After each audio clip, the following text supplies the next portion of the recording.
ये चूक तो ये हो गई कि इंडिया गठबंधन बना, जिसको बनाने में माननीय मुख्यमंत्री नीतीश कुमार जी ने दिन रात एक कर दिया।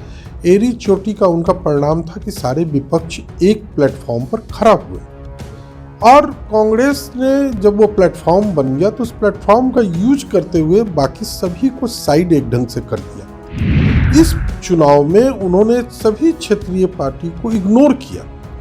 माननीय मुख्यमंत्री जी के ऐसे चेहरे को, नीतीश कुमार जी जैसे विपक्ष के अन्य बड़े चेहरे को उन्होंने इस चुनाव में नहीं उपयोग किया। नमस्कार, न्यूज़ फॉर नेशन देख रहे हैं आप। मैं हूं आपके साथ धीरज सिंह। 5 राज्यों में हुए विधानसभा चुनाव के आज रिजल्ट आ रहा है। हमारे साथ है जेडीयू सांसद सुनील कुमार पिंटू जी। सर, 5 राज्यों में जो चुनाव हुए थे उसके आज रिजल्ट आ रहे हैं जी। 5 में से 3 राज्यों में बीजेपी इस समय बढ़त बनाई हुई, पहले तो क्या कहेंगे इस पर? देखिए, आज 5 में 4 ही राज्यों के रिजल्ट आ रहे हैं, एक की गिनती कल होगी। और जो अभी तक ले टीवी पर रुझान दिख रहे हैं उससे रुझानों से लग रहा है कि 3 राज्यों में बीजेपी की स्पष्ट सरकार बन रही है और एक जगह तेलंगाना में कांग्रेस की सरकार बनती हुई दिख रही है।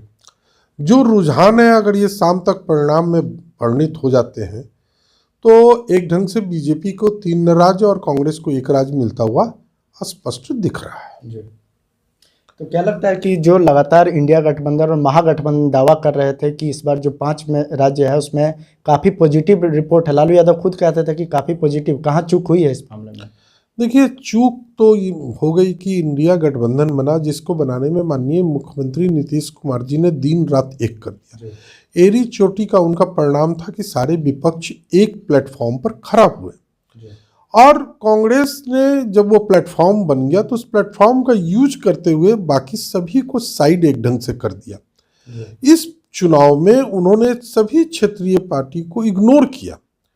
माननीय मुख्यमंत्री जी के ऐसे चेहरे को, नीतीश कुमार जी जैसे विपक्ष के अन्य बड़े चेहरे को उन्होंने इस चुनाव में नहीं उपयोग किया और उन्होंने अपना ही एक नाम चलाता रह गए, जिसका परिणाम ये हुआ कि आज रिजल्ट आने के बाद कांग्रेस के राष्ट्रीय अध्यक्ष ने 6 तारीख को INDA की बैठक बुलाई है। तो ये बैठक तो आपको पहले बुलानी चाहिए थी। जितने भी विपक्ष के बड़े नेता थे उनकी राय लेनी चाहिए थी।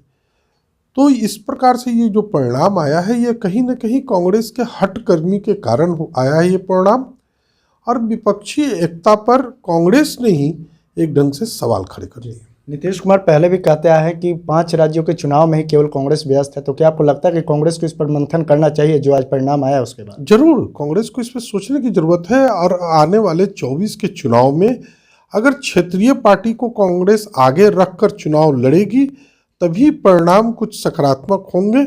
नहीं तो जो रुझान और जो अभी रिजल्ट आ रहे हैं 3 राज्यों के, वही 24 के रिजल्ट होंगे बीजेपी के लिए।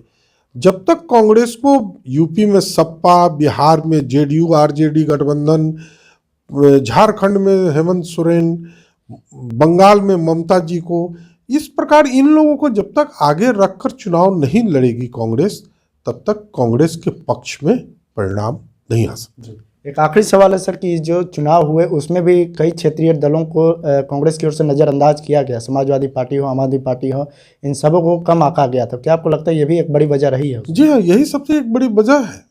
एक वजह नहीं बल्कि सबसे बड़ी वजह है कि कांग्रेस ने क्षेत्रीय पार्टी को साइड कर दिया, जबकि कांग्रेस इन सभी को लेकर माननीय नीतीश कुमार जी के ने ही नेतृत्व में इंडिया गठबंधन बना था। और आज इंडिया गठबंधन की बैठकें हो रही थी। माननीय मुख्यमंत्री जी ने जिक्र किया कि न इसकी कोई बैठक हो रही है, न इसको आगे कैसे स्ट्रेटजी तैयार हो, इस पर भी कोई चर्चा हो, कुछ हो ही नहीं रही थी। तो ये कहीं ना कहीं कांग्रेस खुद से अपने पाँव में कुल्हाड़ी मारने का काम किया। चलिए, तो बहुत बहुत धन्यवाद। जेडीयू सांसद सुनील कुमार पिंटू। दिल्ली से न्यूज़ फॉर नेशन के लिए मैं धीरज सिंह।